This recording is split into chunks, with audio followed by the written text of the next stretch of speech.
नमस्कार दोस्तों, मैं डॉक्टर सर्वेश कुमार। आप सभी को आपके अपने यूट्यूब चैनल पे हार्दिक स्वागत है। दोस्तों, आज हम चर्चा करेंगे ग्लूकोमा यानी काला मोतिया के बारे में।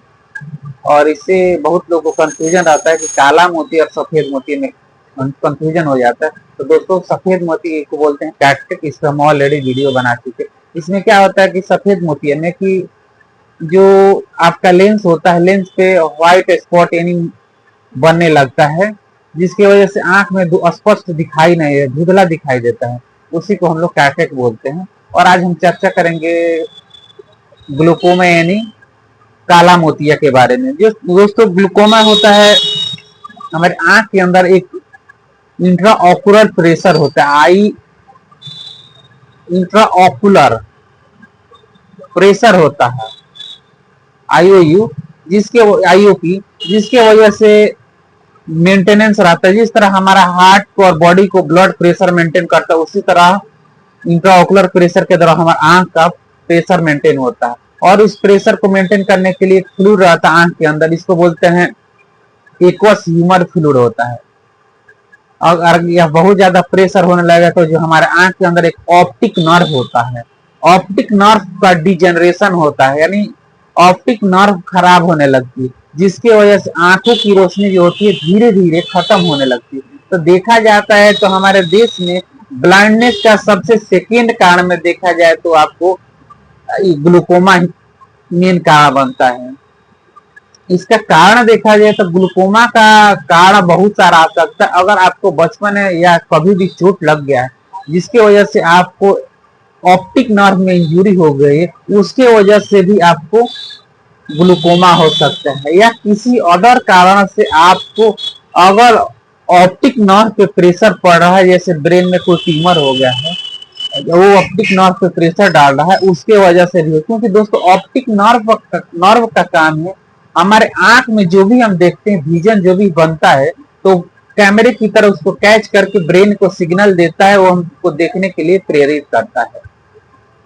तो जब ऑप्टिक नर्व ब्रेन को सिग्नल नहीं देगा तो दिखाई नहीं देगा। अब नेक्स्ट कारण देखा जाए तो अगर किसी को जेनेटिक हो जाए, अगर किसी को फैमिली में ग्लूकोमा हो गया तो हो सकता है उसको भी ग्लूकोमा हो सकता है। अगर आपको बीपी के पेशेंट है, ब्लड प्रेशर हमेशा बढ़ा रहा है, उस कंडीशन में भी आपको ये बीमारी हो सकती है, ग्लूकोमा। नेक्स्ट होता है कि अगर आप डायबिटीज है या अगर आपको कोई वैसी मेडिसिन ले रहे हैं जिसके वजह से स्टेरॉइड मेडिसिन बहुत लोग लेता है, उसके वजह से, या अपने आंख में स्टेरॉइड ड्रॉप डाल रहे हैं कंटिन्यू लॉन्ग टाइम, उसके वजह से भी आपको हो सकता है।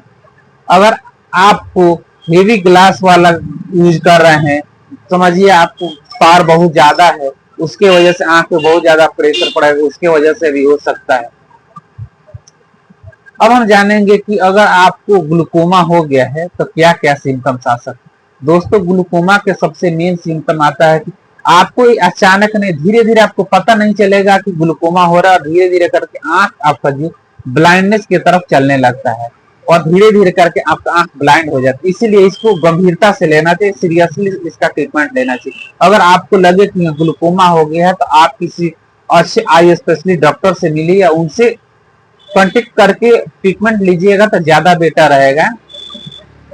और नेक्स्ट होता है कि अगर आपको ग्लूकोमा हो गया है तो आपको घबराने नहीं चाहिए, आप प्रॉपर बेस्ट ट्रीटमेंट लीजिए, धीरे धीरे करके ठीक हो जाएगा। लेकिन इसके अलावा अगर ट्रीटमेंट जो भी ले रहे हैं उसको जारी रखिए, कंटिन्यू रखिए, किसी डॉक्टर से ले रहे हैं, कहीं भी ले रहे हैं। इसके साथ आप होम्योपैथिक मेडिसिन अगर ले रहे हैं तो आपको बहुत अच्छा रिजल्ट मिलेगा। तो हमारी सबसे पहले मेडिसिन आती है दोस्तों फास्फोरस। फास्फोरस 30 की 4 बूंद 3 बार लीजिए। नेक्स्ट मेडिसिन आती है फाइसोस्टिग्मा 30, इसकी भी आप 4 बूंद 3 बार ले सकते हैं। नेक्स्ट मेडिसिन आती है जेलसेनियम 30, जेलसेनियम 30 की 4 बूंद 3 बार ले सकते हैं।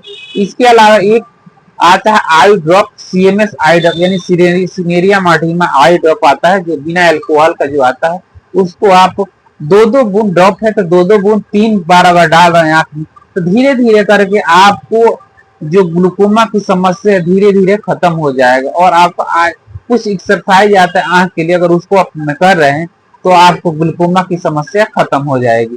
और अगर आपको शुगर है तो शुगर मेंटेन रखिए। इसके अलावा होम्योपैथिक में ग्लूकोमा के लिए बहुत सारी मेडिसिन है, आपके कारण के ऊपर डिपेंड करता है। इंडिविजुअल केस टेकिंग करने के बाद से आपको पता चले मतलब हो जाए कि कौन सी मेडिसिन आपके लिए सुटेबल रहेगा। तो दोस्तों फिर मिलते हैं नेक्स्ट वीडियो में। उम्मीद है कि वीडियो अच्छा लगा, अगर अच्छा लगा तो लाइक कीजिए, शेयर कीजिए, और आप चैनल पे नए हैं तो चैनल को सब्सक्राइब कर लीजिए। तो फिर मिलते हैं नेक्स्ट वीडियो में। स्वस्थ रहिए, खुश रहिए, सदा मुस्कुराते रहिए।